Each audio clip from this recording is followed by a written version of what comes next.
At the age of 15, I got into my first real relationship, and turns out that it was a very unhealthy, abusive, controlling, physical, emotional, sexual abuse, financial abuse, and the whole gamut.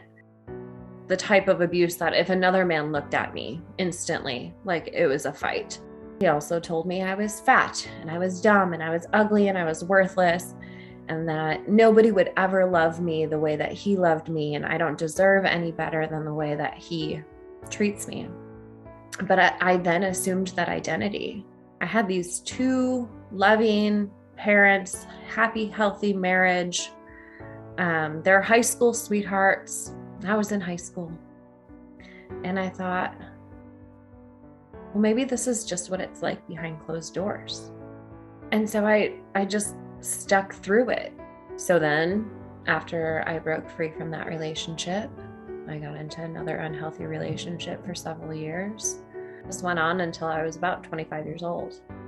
In addition to that, in college, I was raped by a really good friend of mine that I love dearly.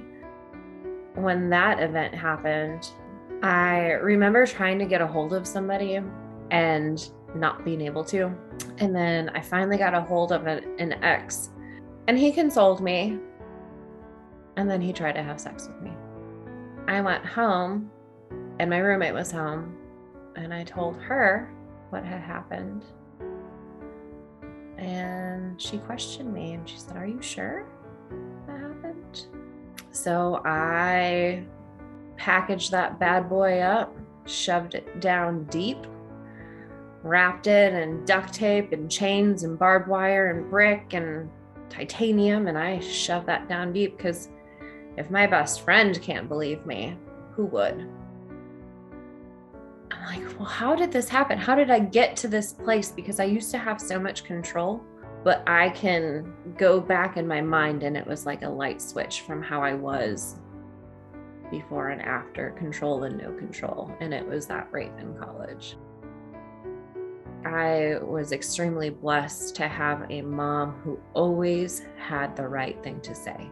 That helped in the healing. And then I shared with this group of men with teardrop tattoos and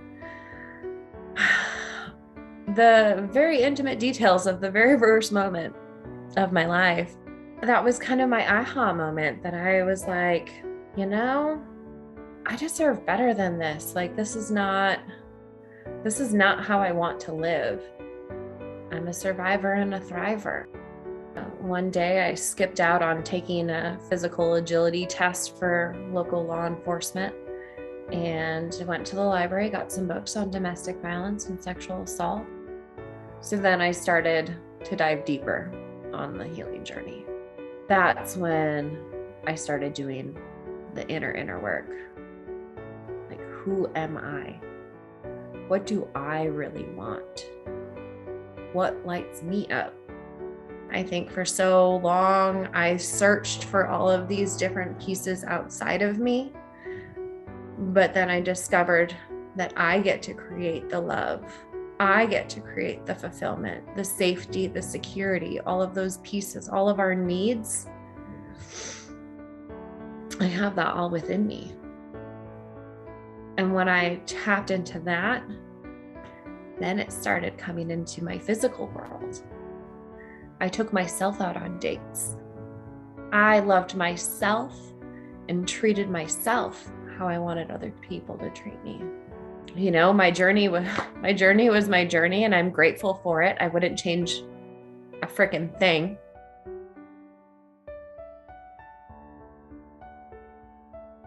And now I get to do what it is that lights my soul on fire, fulfill my divine mission and purpose, love and be loved, give love, receive love,